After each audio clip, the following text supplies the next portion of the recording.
Hello മക്കളെ, നമ്മുടെ SLC model എക്സാമിന് എന്തായാലും ചോദിക്കാൻ പോകുന്ന ഒരു മാർക്കിന്റെ ക്വസ്റ്റ്യൻസ് നിങ്ങൾക്ക് പറഞ്ഞു തരാനാണ് ഞാനും മനു സാർ ഇപ്പോ ഇവിടെ വന്നത്. സാറേ, നേരെ തുടങ്ങിയാലോ? കൂടുതൽ സമയം കളയണ്ട, വേഗം സ്റ്റാർട്ട് ചെയ്യാം. ഫസ്റ്റ് ക്വസ്റ്റ്യൻ ഇങ്ങനെയാണ്: identify the relation in the first word pair and complete the second. അതായത് ഒന്നാമത് നോക്കുക, രണ്ടാമത് ഫിൽ ചെയ്യാം. ഗ്രൗണ്ട് എനർജി ആണ് ഏത്? കോൾ അല്ലെങ്കിൽ കാൽക്കരി. അപ്പൊ ഏതാണ് ഗ്രീൻ എനർജി? ഗ്രീൻ എനർജിക്ക് നിങ്ങൾക്ക് വിൻഡ് എനർജി ചെയ്താം അല്ലെ, പവനോർജ്ജം എന്ന് ചെയ്താൽ, സോളാർ എനർജി അല്ലെ, സൗരോർജ്ജം ചെയ്താം. ഇതിൽ ഏത് എഴുതി കഴിഞ്ഞാലും തെറ്റില്ല അല്ലെ? ഓക്കെ, രണ്ടാമത് ഓക്കെ അല്ലേ?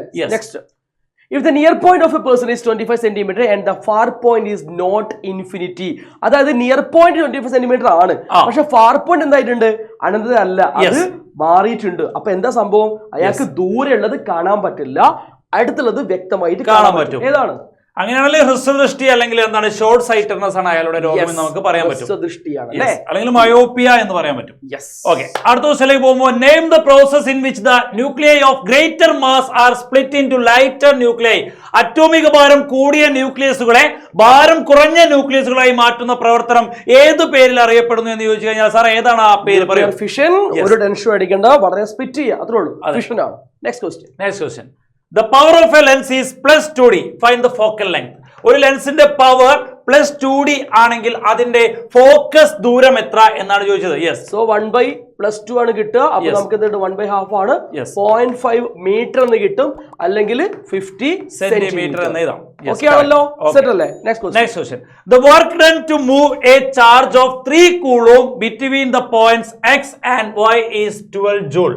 Then the potential difference between these points is dash എന്നാണ് പറഞ്ഞത്. XY എന്നീ രണ്ട് ബിന്ദുക്കൾക്കിടയിലെ 3 കൂളോം ചാർജിനെ നീക്കുന്നതിന് 12 ജൂൾ പ്രവൃത്തി ചെയ്യുന്നുവെങ്കിൽ ഈ ബിന്ദുക്കൾക്കിടയിലെ പൊട്ടൻഷ്യൽ വ്യത്യാസം കാണണം. അപ്പോൾ വർക്ക് തന്നിട്ടുണ്ട്, പ്രവൃത്തി 12 ആണ്, ബൈ എത്ര കൂളോമാ? 3 ആണ്. അപ്പൊ 12/3 എന്ന് പറഞ്ഞാൽ 4 വോൾട്ട് എന്ന ആൻസർ കിട്ടും. ഇതാണ് പൊട്ടൻഷ്യൽ ഡിഫറൻസ് അഥവാ പൊട്ടൻഷ്യൽ വ്യത്യാസം. ഓക്കെ, മറക്കരുത്, important question. W/Q. Next question. Find the relation in the first pair and complete the second. Electric motor എന്താ ഇപ്പൊ ചിന്തിക്കാനുള്ളത്? യെസ്, മെക്കാനിക്കൽ എനർജി എഫക്റ്റ് അല്ലെങ്കിൽ യാന്ത്രികോർജ്ജം എന്ന് നമുക്ക് പറയാൻ പറ്റും അല്ലെ. മെക്കാനിക്കൽ എഫക്റ്റ് ആണ് ഇവിടെ സംഭവിക്കുന്നത് അല്ലെ. മെക്കാനിക്കൽ എനർജി ആയിട്ട് യാന്ത്രികോർജ്ജമായിട്ട് മാറുകയാണ് ചെയ്യുന്നത്. Okay, next question. Which of the following is not a part of a moving coil loudspeaker? ലൗഡ്സ്പീക്കറിന്റെ ഭാഗമല്ല, അല്ലാത്തത് ഏതാണെന്ന് ചോദ്യം. വോയിസ് കോയിൽ ഉണ്ട്, ഡയഫ്രം ഉണ്ട്, സ്ഥിരകാന്തം ഉണ്ട്, ആരില്ല, സ്പ്ലിറ്റ് റിംഗ് ഇല്ല. ഒരിക്കലും ഉണ്ടാവില്ല കേട്ടോ. സ്പ്ലിറ്റ് റിംഗ് ഒരിക്കലും എന്തിനുണ്ടാവില്ല? മൂവിംഗ് കോയിൽ മൈക്രോഫോൺ ഉണ്ടാവില്ല. Next question.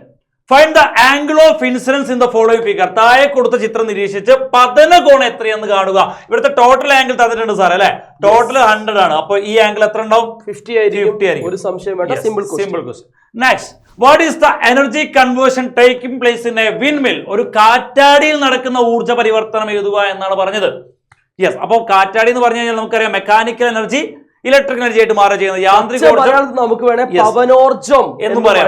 പവനോർജ്ജം എന്തായിട്ട് മാറുന്നു? വൈദ്യുതോർജ്ജമായിട്ട് മാറുക എന്ന് പറയാം. അതല്ലെങ്കിൽ എന്ത് എഴുതിയാൽ മതി? യാന്ത്രികോർജ്ജം എന്ന് എഴുതിയാൽ ഒരു കുഴപ്പമില്ല. യാന്ത്രികോർജ്ജം എന്തായിട്ട് മാറുന്നു? വൈദ്യുതോർജ്ജം അല്ലെങ്കിൽ മെക്കാനിക്കൽ ഒരു യന്ത്രമായത്. മെക്കാനിക്കൽ എനർജി ഇലക്ട്രിക് എനർജി ആയിട്ട് മാറുക, അല്ലെങ്കിൽ വിൻഡ് എനർജി ഇലക്ട്രിക് എനർജി ആയിട്ട് മാറുക എന്ന് എഴുതി കഴിഞ്ഞാലും ശരിയാണ്. രണ്ടും നമുക്ക് മാർക്ക് കിട്ടും. Next question. How long does an electrical device of power 500 watt work to consume 1 unit electrical energy?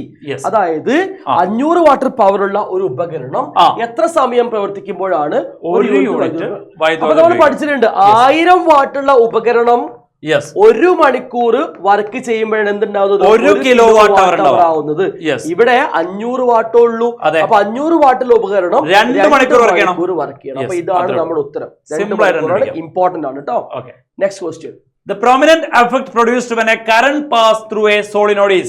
അതായത് നമ്മളെ ഒരു സോളിനോട് കൂടെ വൈദ്യുതി കടന്നു പോകുന്ന സമയത്ത് അവിടെ എന്താണ് ഉണ്ടാവുക എന്നാണ് ചോദിച്ചത്. നിങ്ങൾക്ക് അറിയുന്ന കാര്യം. രണ്ടാമത്തെ ചാപ്റ്റർ നമ്മൾ അത് മാത്രമേ പഠിക്കുന്നുള്ളൂ അല്ലെ.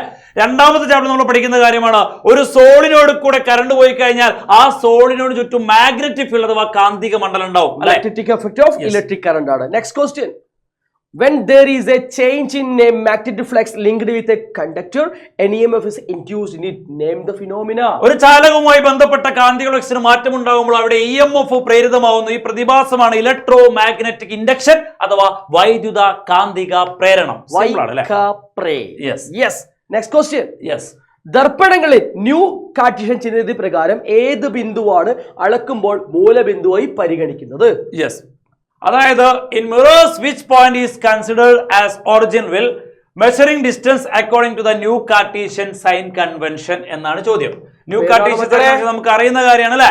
നിങ്ങൾക്കറിയാം പോൾ. ഈ പോളിൽ നിന്നാണ് എല്ലാ ഡിസ്റ്റൻസ് നമ്മൾ മെഷർ ചെയ്യുക. പോളിൽ നിന്ന് റൈറ്റിലോട്ട് നടക്കുന്ന എല്ലാ ഡിസ്റ്റൻസും പോസിറ്റീവ് ആയിരിക്കും, ലെഫ്റ്റിലോട്ട് നടക്കുന്ന എല്ലാ ഡിസ്റ്റൻസും നെഗറ്റീവ് ആയിരിക്കും, മുകളിലോട്ട് നടക്കുന്ന എല്ലാ ഹൈറ്റും താഴെ നടക്കുന്ന എല്ലാ ഹൈറ്റും നെഗറ്റീവ് ആയിരിക്കും. നിങ്ങൾക്ക് അറിയുന്ന കാര്യമാണ്, സിമ്പിൾസ് ആണ്.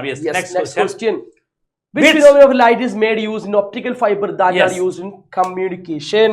വാർത്താവിനിമയത്തിന് ഉപയോഗിക്കുന്ന ഒപ്റ്റിക്കൽ ഫൈബറുകളിൽ പ്രകാശത്തിന്റെ ഏത് പ്രതിഭാസമാണ് ഉപയോഗിക്കുന്നത് എന്ന് വെച്ച് കഴിഞ്ഞാൽ ടോട്ടൽ ഇന്റേണൽ റിഫ്ലക്ഷൻ അഥവാ പൂർണ്ണാന്തര പ്രതിപതനമാണ് ഉപയോഗിക്കുന്നത്. ഓക്കെ ആണല്ലോ, സിമ്പിൾ ആണ്. അടുത്ത ക്വസ്റ്റ്യനിലേക്ക് പോവാം. ആരോഗ്യമുള്ള കണ്ണിൽ നിന്ന് നിയർ പോയിന്റ് ദൂരം എത്രയാണ്? What is the distance to the near point from an eye with healthy vision? Simple അല്ലേ? സിമ്പിൾ ആണ്. 25 സെന്റിമീറ്റർ ആണ്. ഏറ്റവും സിമ്പിൾ ആയ ക്വസ്റ്റ്യൻ ആണ്. Next question. ഇൻകാൻഡസെന്റ് ലാമ്പിന്റെ പ്രധാനപ്പെട്ട പോരായ്മ എന്താണ്? Main disorder. ഒന്നാമത് ഞാൻ പറയാം, energy in the form of heat. താപരൂപത്തിൽ ഊർജ്ജം നഷ്ടപ്പെടുന്നുണ്ട്. പിന്നെ പവർ നന്നായിട്ട് വേണം ഇയാൾക്ക്. നിഴല് കൂടുതലാന്ന് പറയാം, ഷേഡോ അല്ലെ? നിഴല് കൂടുതലാന്ന് വേണമെങ്കിൽ പറയാം. പിന്നെ നന്നായിട്ട് എന്താ പറയാ, ലോങ്ങിവിറ്റി വളരെ കുറവാണ്, ആയുസ് കുറവാണ്, അതും പറയാം. കുറെ എണ്ണം ഉണ്ട്. നിങ്ങൾക്ക് ഏതെങ്കിലും ഒരു പോയിന്റ് നിങ്ങൾ എഴുതി വെച്ചാൽ മതി. ഒന്നുള്ളൂ അല്ലേ? Write any two properties of tungsten that make it suitable for being used as a filament. അതായത് ഫിലമെന്റ് ഉപയോഗിക്കാൻ വേണ്ടി നമ്മൾ ടങ്സ്റ്റൻ ഉപയോഗിക്കാനുള്ള കാരണം എന്താ സാറേ? വേഗം പറഞ്ഞോളൂ. It produce light during red hot condition, sorry white hot condition. White hot condition അല്ലേ? നല്ല രീതിയിൽ പ്രകാശം ഉണ്ടാവും. High resistivity, high resistance, high melting point, ഉയർന്ന ദ്രവണാങ്കം എന്നൊക്കെ നിങ്ങൾക്ക് പറയാൻ പറ്റും. പിന്നെ പ്രോപ്പർട്ടിയാണ് ഒന്നുകൂടി പറയാം. പ്രോപ്പർട്ടിയാണ് ഇതിൽ വരുന്നതല്ല. ടെൻഷൻ അല്ലേ പറയുന്നത്? ഒന്നുമില്ല. അതായത് ability to emit white light in white hot condition. അതായത് ചുട്ടുപഴുത്ത അവസ്ഥയിൽ ധവളപ്രകാശം പുറത്തുവിടാനുള്ള കഴിവ്. Identify the relation from the first pair and complete the second pair suitably. Moving coil microphone ആണ്. Sound energy to electric energy. അതായത് ചലിക്കുന്ന മൈക്രോഫോണില് ശബ്ദോർജ്ജം മാറുന്നു എങ്കിൽ ജനറേറ്ററിൽ ഏത് ജനറേറ്റർ ചോദിച്ചാലും അല്ലേ, മെക്കാനിക്കൽ എനർജി ഇലക്ട്രിക് എനർജി ആയിട്ട് മാറും. ഇനി ഡി സി ആണ്, ഡി സി ആയിക്കോട്ടെ, എ സി ആയിക്കോട്ടെ, പവർ ജനറേറ്റർ ആയിക്കോട്ടെ, ഏത് ജനറേറ്റർ ആണെങ്കിലും യാന്ത്രികോർജ്ജം വൈദ്യോർജ്ജമായിട്ട് മാറും. മെക്കാനിക്കൽ എനർജി ഇലക്ട്രിക് എനർജി ആയിട്ട് കൺവേർട്ട് ചെയ്യും കേട്ടോ. അത്രേ ഉള്ളൂ. വളരെ സിമ്പിൾ ആയ ക്വസ്റ്റ്യൻ. Next question. ഗ്രീൻ എനർജിയെ ബന്ധപ്പെട്ട ഊർജ്ജ സ്രോതസ് ഏതാണ്? Which following is related to green energy? Green ആണ്. അറ്റോമിക് അല്ല, ഡീസൽ അല്ല, തെർമൽ അല്ല, പിന്നെ ഏതാണ്? വിൻഡ് മിൽ ആണ്. കാറ്റാടി. Next question. Which mirror is used as a rear view mirror of vehicles?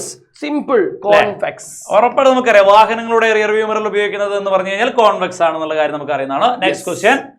The mirror which always forms virtual and diminished image. Virtual diminished ആവണം. അതായത് മിഥ്യയും അതേപോലെ തന്നെ എന്താവണം? ചെറുതുമാവണം. ചെറുത് അല്ലെ? അപ്പൊ നമ്മള് ഇവിടെ ഓപ്ഷൻ വരുന്ന സമയത്ത് ചില ആൾക്കാരെങ്കിലും പ്ലെയിൻ മിറർ അറിയാണ്ട് എഴുതി പോവാറുണ്ട്, സമതല ദർപ്പണം എഴുതി പോവാറുണ്ട്. എഴുതി പോകാൻ പാടില്ല. കാരണം ഇവിടെ ചോദിച്ചിട്ടുണ്ട് വിർച്വൽ ആൻഡ് എന്താണ് ഡിമിനിഷ്ഡ് എന്ന് ചോദിച്ചിട്ടുണ്ട്. അല്ലെങ്കിൽ അമിത്യയും ചെറുതുമായിട്ടുള്ള പ്രതിബിംബം ഇമേജ് ഉണ്ടാക്കുന്ന ആരെന്ന് വെച്ച് കഴിഞ്ഞാൽ അത് കോൺവെക്സ് ആണ്. മറക്കരുത്. ഓക്കെ ആണല്ലോ? ഇതാണ് image formation. According to new Cartesian sign convention, sign of focal length of a concave lens is concave lens ആണ് സാറേ. കോൺകേവ് ലെൻസ് ആവുമ്പോ ഫോക്കസ് എപ്പോഴും എവിടെ ആയിരിക്കും? നമ്മൾ പഠിച്ചിട്ടുണ്ട്. കോൺകേവ് ആണെങ്കിൽ ഇങ്ങനെയാണ് ലൈറ്റ് റേ പോവുക. ഇങ്ങനെ പോയിട്ട് എവിടെയാ ഫോക്കസ് ഉണ്ടാവുക? ഈ ഭാഗത്താണ് ഉണ്ടാവുക. ലെഫ്റ്റ് സൈഡ് ആണ് ഫോക്കസ് ഉണ്ടാവുക. അതുകൊണ്ട് തന്നെ ഫോക്കൽ ലെങ്ത് അഥവാ ഫോക്കസ് ദൂരം എപ്പോഴും എന്തായിരിക്കും? നെഗറ്റീവ് ആയിരിക്കും എന്നത് നെഗറ്റീവ് ആണ്, മറക്കരുത്. അടുത്ത question. Name the arrangement in a DC motor to sustain the rotation of the armature in one direction. ഒരു DC മോട്ടോറിന്റെ ആർമേച്ചർ എപ്പോഴും ഒരേ ദിശയിൽ തുടർച്ചയായി കറങ്ങിക്കൊണ്ടിരിക്കാൻ അതിൽ ഉപയോഗിച്ചിരിക്കുന്ന സംവിധാനമാണ് ഏത്? ഏതാ? Split ring commutator. Split ring commutator. Split ring മതി അല്ലേ? Commutator. Okay. Next question. If intensity of electric current in a circuit is doubled, the heat energy developed in this circuit increase which times? ഒരു സർക്യൂട്ടിൽ വൈദ്യുത പ്രവാഹ തീവ്രത ഇരട്ടിയാക്കിയാൽ സർക്യൂട്ടിൽ ഉൽപ്പാദിപ്പിക്കുന്ന താപം എത്ര മടങ്ങാവും എന്ന് ചോദിച്ചു കഴിഞ്ഞാൽ 4 മടങ്ങാവും. 4 times. I എന്തായിട്ട് മാറി? 2i ആയിട്ട് മാറി. അപ്പൊ ഇവിടെ 2i കൊടുത്താൽ മതി. 2 സ്ക്വയർ വരും. അപ്പൊ 4 ടൈംസ് ആണ് ഉത്തരം കിട്ടുക. Next question. Which among the following is the graphical representation of the output EMF in a DC generator? DC generator ആണ്. ഇത് ഏതാണ് മക്കളെ? ഇത് DC ആണ്, പക്ഷേ ഇത് DC ബാറ്ററി ആണ്. ഇത് ഏതാണ്? AC കറന്റ് ആണ്. ഇതാണ് ഉത്തരം. അപ്പൊ ടെക്സ്റ്റില് ഈ ഓർഡർ ചിലപ്പം ഇത് കഴിഞ്ഞ് ഇതായിരിക്കും വരിക. അപ്പൊ ആ ഓർമ്മയിൽ ചിലപ്പോൾ അറിയാതെ ഇത് കുത്തിപ്പോകുന്ന ആൾക്കാരുണ്ട്. അപ്പൊ ഇത് DC ബാറ്ററി ആണ്. അതാണ് എന്ത് നമ്മളെ DC ജനറേറ്റർ, ഇത് AC ജനറേറ്റർ. ഓക്കെ, മുന്നോട്ടേക്ക് പോയാലോ? Next question. വസ്തുവിനേക്കാൾ വലിയ പ്രതിബിംബം ഉണ്ടാക്കുന്ന ദർപ്പണം ഏത് എന്നാണ് ചോദ്യം. Which of the mirror forms an image larger than the object? അത് ഉറപ്പായിട്ടാണ് കോൺകേവ് ആണ് കേട്ടോ. വസ്തുവിടെ വെച്ച് കഴിഞ്ഞാല് ഇവിടേക്ക് ഉണ്ടാവുന്നുണ്ടെങ്കിൽ അതേതാണ്? കോൺകേവ് ആണ്. Next question. In which condition do all the component colors of white light undergo the same scattering? എല്ലാ വർണ്ണങ്ങൾക്കും ഒരുപോലെ വിസരണം സംഭവിക്കുന്നത് എപ്പോഴാന്ന് ചോദിച്ചു കഴിഞ്ഞാൽ നമ്മുടെ പാർട്ടിക്കിളിന്റെ സൈസ് അല്ലെങ്കിൽ വലുപ്പം വരുന്ന ലൈറ്റിന്റെ വേവ് ലെങ്തിനേക്കാൾ തരംഗദൈർഘ്യത്തിനേക്കാൾ കൂടുമ്പോഴാണ് എല്ലാ കളറുകൾക്കും ഒരുപോലെ സ്കാറ്ററിംഗ് അഥവാ വിസരണം സംഭവിക്കുന്നത്. എല്ലാ കളേഴ്സിനും സ്കാറ്ററിംഗ് ഉണ്ടാവുന്ന നിറം കൂടി പഠിച്ചു വെച്ചോളൂ. ഏതാണത്? ചാരനിറം. ഏത് നിറമാണ്? ചാരനിറത്തിലാണ് ഉണ്ടാവുക. ആഷ് കളർ കേട്ടോ. Okay, next question. താഴെ തന്നിരിക്കുന്നതിൽ ഏറ്റവും കുറവ് വിസരണം സംഭവിക്കുന്ന വർണ്ണം ഏത്? Choose the least scattered color in sunlight from the following. So highest wave ആളായിരിക്കും അത് ഉറപ്പായിട്ട് ആരാണ്? റെഡ് ആണ്. ഓക്കെ ആണല്ലോ, ചുവപ്പാണ്. Yes. The midpoint of a lens is known as. ലെൻസിന്റെ മധ്യബിന്ദുവിനെ വിളിക്കുന്ന പേരാണ് മക്കളെ പ്രകാശിക കേന്ദ്രം അല്ലെങ്കിൽ optic centre. Which arrangement converts the AC induced in the arrangement of DC energy into DC? Yes. പറഞ്ഞാണ്. ഇവിടെ നമുക്ക് അഡീഷണൽ ആയിട്ട് ഒരു പോയിന്റ് എക്സ്ട്രാ പറഞ്ഞെടുക്കാം. പെട്ടെന്ന് മൈൻഡിലേക്ക് വരുന്ന ഒരു പോയിന്റ് ആണ്. പവർ സ്റ്റേഷനിൽ എത്ര കിലോ വോൾട്ടിലാണ് കറണ്ട് ഉണ്ടാക്കുന്നത്? എക്സാമിന് ചോദിക്കാൻ ചാൻസ് ഉള്ള ചോദ്യമാണ്. പവർ സ്റ്റേഷനിൽ എത്ര കിലോ വോൾട്ടിലാണ് കറണ്ട് ഉണ്ടാക്കുന്നത്? 11 kV നമ്മുടെ പവർ സ്റ്റേഷനിൽ എന്തുണ്ടാക്കുന്നത്? കറണ്ട് ഉണ്ടാക്കുന്നത് എന്നുള്ള പോയിന്റ് ഒന്ന് ആലോചിച്ച് വെച്ചേട്ടോ. 11 kV. Okay, next question. Set. കഴിഞ്ഞോ? സോ സിമ്പിൾ ആയിട്ട് നമ്മൾ ഒരുപാട് ചോദ്യങ്ങൾ പഠിച്ചു കഴിഞ്ഞു. വളരെ പ്രധാനപ്പെട്ട ചോദ്യങ്ങളാണ് മക്കളെ. ഇന്ന് കൃത്യം 5:30 ഞങ്ങൾ 2 പേര് വരുന്നുണ്ട്. ഞങ്ങൾ മാത്രമല്ല SL മിസ് കെമിസ്ട്രി ആയിട്ട് വരുന്നുണ്ട്. എല്ലാവരും കൂടെ നമുക്ക് ഒരുപാട് ചോദ്യങ്ങൾ ഫസ്റ്റ് ടു ലാസ്റ്റ് പഠിക്കാനുണ്ട്. സെറ്റ് ആക്കാം. ബൈ.